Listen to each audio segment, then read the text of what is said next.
Hello and welcome back to your own YouTube channel. It's for Hindi 121, Advanced English Structure number 134 and 135. देखिए, सबसे पहला तो ये वाला है, तुम्हें समय पर स्कूल पहुंचना चाहिए या फिर वह इस समय ऑफिस में काम कर रहा होना चाहिए। तो देखिए, चाहिए देखते ही आपको शुड का इस्तेमाल करने का दिल करता है, लेकिन ऐसा नहीं है। आप एक और तरीके से भी, जब कोई भी एक एक सेंस ऑफ रिस्पॉन्सिबिलिटी वाली बात आती है कि आपको ये करना चाहिए, तो उस केस में एक और तरीका हो सकता है जिससे आप इसे ट्रांसलेट कर सकते हैं। कैसे? आइए वो देखते हैं। देखिए, जिस स्ट्रक्चर की मैं बात कर रहा हूँ, वो है, सबसे पहले तो आप सपोज़ टू का इस्तेमाल करते हैं और फिर उसके बाद बेस वर्ब जो होता है, वो होता है। अब ये भी ध्यान रखिएगा कि बोलते हुए अक्सर क्या होता है कि हम सपोज्ड टू ऐसा करके नहीं बोलते हैं, जिस वजह से कई बार सुनने में लगता है कि ये सपोज टू है, डी यहाँ पर नहीं है, लेकिन ऐसा नहीं है। आपको हमेशा इसका ईडी फॉर्म ही इस्तेमाल करना चाहिए। एग्जाम्पल के माध्यम से आप और भी बेहतर समझ पाएंगे। तुम्हें समय पर स्कूल पहुंचना चाहिए। You are supposed to reach school on time.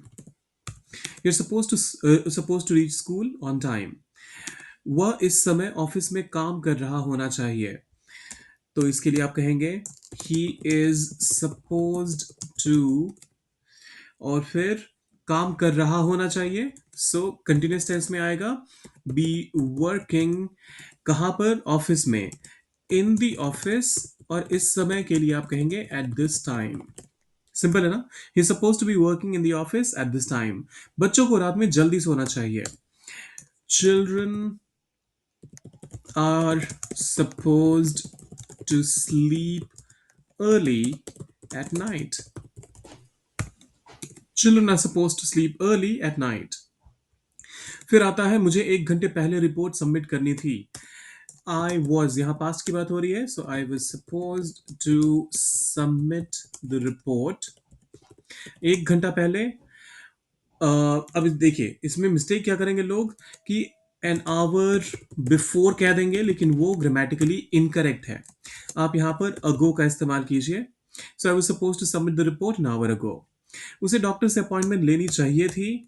उसे, मान लीजिए लड़की की बात हो रही है, शी, और उसके बाद लेनी चाहिए थी, अपॉइंटमेंट लेनी चाहिए थी।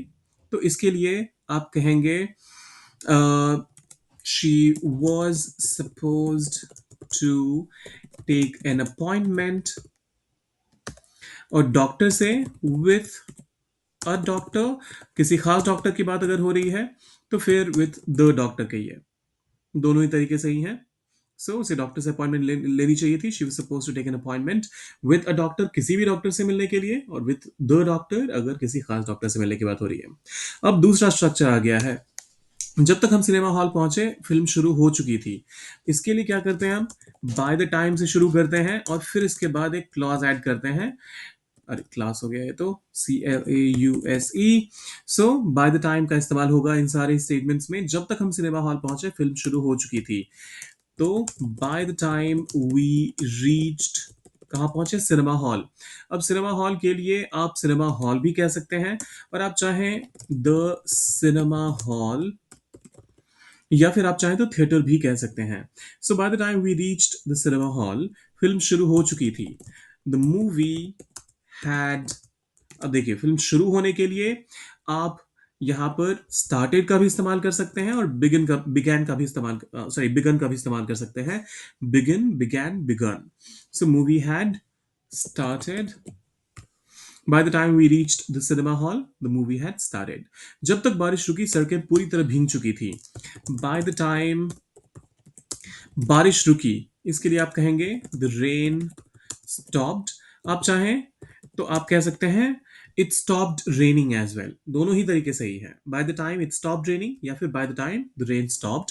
सड़कें पूरी तरह भीग चुकी थी। सड़कें, यहां पर एक सड़क की बात नहीं हो रही है, तो आप कहेंगे द स्ट्रीट्स, द स्ट्रीट्स वर, भीग चुकी थी।